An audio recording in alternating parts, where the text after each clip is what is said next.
नमस्ते दोस्तों, आपका स्वागत है मेरे चैनल ममता वेज में। मैं हूं ममता तिवारी। करवा चौथ की आप सभी को हार्दिक शुभकामनाएं।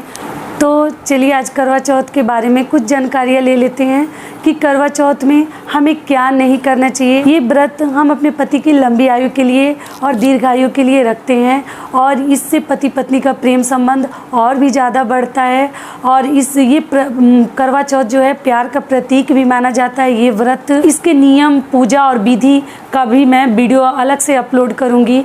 तो इसमें बस 5 जानकारी मैं आपको दूँगी कि इस व्रत में हमें क्या नहीं करना चाहिए, उसके ऊपर आज चलिए हम बात कर लेते हैं। तो सबसे पहला चीज़ है कि हमें करवा चौथ में बहुत सारे लोग कोरे कपड़े पहनते हैं, कोरा ही पहने और साड़ी का कलर कभी भी लाइट ना लें। मतलब हल्के कलर की साड़ियाँ का इस्तेमाल आप बिल्कुल ना करें। हल्की कलर की साड़ियाँ कभी ना पहने करवा चौथ में।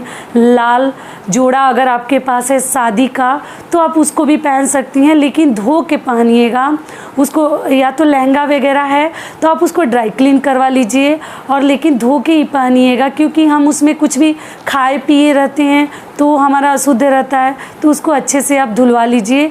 या अगर धो नहीं पाते हैं, अगर आपके पास टाइम नहीं है, उसको धुलवा नहीं सकते बाहर, तो आप उसके ऊपर गंगा जल भी छिड़क सकते हैं। गंगा जल से भी आप उसको शुद्ध कर सकते हैं, कोई प्रॉब्लम नहीं है।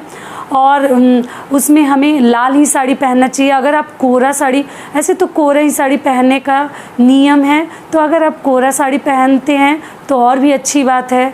अगर नहीं पहनते, अपनी शादी के जोड़े में मैक्सिमम लोग इसको करते हैं।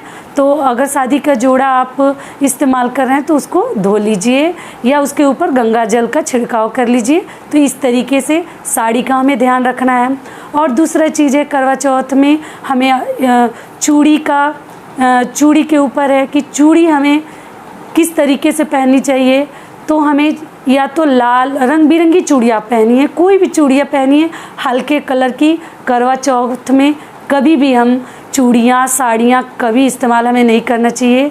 तो ऐसे तो हम लोग मैचिंग चूड़ियाँ अपनी साड़ियों से मैचिंग पहनते हैं। तो अगर लाल है, हरे, गुलाबी, जो ही कलर के आप साड़ी अगर आपको पसंद है तो आप पहन सकते हैं, लेकिन हल्के कलर का मत पहनिएगा। और एक और नियम है जो आप जान लीजिए, कभी भी आप करवा चौथ में चटकी हुई चूड़ियाँ मत पहनिए। चटकी हुई चूड़ियाँ पहनने से भी हमारे जो आयु और स्वास्थ्य पर उसका बहुत बड़ा बुरा प्रभाव पड़ता है और मायके के ऊपर भी पड़ता है। तो एक लड़की 2 परिवार को लेके चलती है, तो इसीलिए हमें थोड़ा इन सब बातों को ध्यान रखना चाहिए कि हमारा दोनों परिवार जो है वो अच्छा रहे, स्वस्थ रहे, सुरक्षित रहे और हमारी वजह से उनके ऊपर कोई संकट ना आए। तो इसलिए चूड़ियाँ भी हमें जो चटकी हुई चूड़ियाँ रहती हैं, क्योंकि हम जल्दी से उतारते हैं और पहनते हैं मैचिंग करने के चक्कर में, तो हमारी चूड़ियाँ जो हैं थोड़ा सा क्रैक हो जाती हैं। तो उस तरीके की चूड़ियाँ आप बिल्कुल करवा चौथ में ना पहने, ध्यान दे के पहने। और चूड़ियाँ भी हमारी जो है वो कोरी होनी चाहिए, कोरी चूड़ियाँ होनी चाहिए। पहनी हुई चूड़ियाँ आप ना पहने करवा चौथ में। और अगला जो हमारा तीसरा उपाय है, सिंदूर से है। सिंदूर भी हमें करवा चौथ में, एक तो आपके पास अगर सिंदूरा है तो शादी का जो सिंदूरा बोलते हैं वो सिंदूरा है, तो आप सिंदूरा से ही सिंदूर को अपने मांग में लगाइए। अगर नहीं है तो आप किसी दूसरे के सिंदूरा से, तो आपको ऐसे तो कोई भी नहीं लगाते, लेकिन दूसरे का इस्तेमाल किया हुआ सिंदूर भी अगर आप चाहें तो ना लगाएं। अपना ही जो ही आप श्रृंगार का, ये 16 श्रृंगार का ये व्रत है, तो जो ही श्रृंगार आप करते हैं अपना खुद का करिए। वो ज़्यादा हो या कम हो, जितना के लिए आप सक्षम हैं, दूसरे का उधार लेके आप मत करिए। और किसी भी औरत को अपना भी, किसी पराये को अपना श्रृंगार का सामान करवा चौथ के दिन आप यूज किया हुआ, इस्तेमाल किया हुआ नया चीज़ आप दीजिए अपने बहन, बेटी और भी लोगों को, अपने घर वालों को, लेकिन जो आप इस्तेमाल कर रहे हैं करवा चौथ के दिन मत दीजिए। और ये हो गया।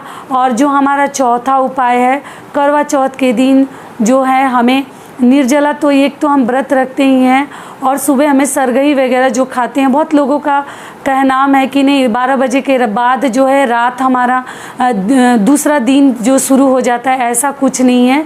आप 12 बजे के बाद जब तक अंधेरा रहता है, ब्रह्म मुहूर्त रहता है, तब तक वो दिन अगले दिन में काउंट नहीं होता है कि हमारा अगला दिन शुरू हो गया। जब तक कि सूर्योदय नहीं होता तो आप 3 बजे 4 बजे सुबह उठ के भोर में और आप आराम से सरगही वगैरह पहले खा लीजिए। और खाने के बाद आप जूस जो है, मैं आपको एक और उपाय बता देती हूँ। आप नींबू पानी और चीनी का रस जो बोलते हैं, रस तैयार कर लीजिए और उस रस को आप पी लीजिए। आपको पूरा दिन बिल्कुल प्यास नहीं लगेगी। तब फिर आप देखिएगा आप कितनी आराम से पूरा दिन निर्जला उपवास रख सकते हैं। और अपने पति की लंबी आयु के लिए हम सभी औरतों को करवा चौथ का व्रत करना चाहिए। और ये व्रत जो है ये प्यार का प्रतीक है। तो अपने पति की लंबी आयु और दीर्घ आयु के लिए हमें और अपने जोड़ी को सलामत रखने के लिए हमें ये व्रत ज़रूर करना चाहिए। तो आप सभी से निवेदन है कि अगर आपको मेरा वीडियो और मेरे उपाय अगर पसंद आते हैं तो प्लीज़ आप मेरे वीडियोज़ को लाइक कर दीजिए और कमेंट करके कोई और भी अगर आपके मन में डाउट हो और सवाल हो तो आप आराम से मेरे से जान सकते हैं। और मेरे वीडियोज़ अगर आपको पसंद आते हैं तो प्लीज़ मेरे चैनल को सब्सक्राइब कर दीजिए, बेल आइकन को प्रेस कर दीजिए, जिससे मेरे वीडियो के नए नोटिफिकेशन आप तक सबसे पहले पहुँचे। हैप्पी करवा चौथ।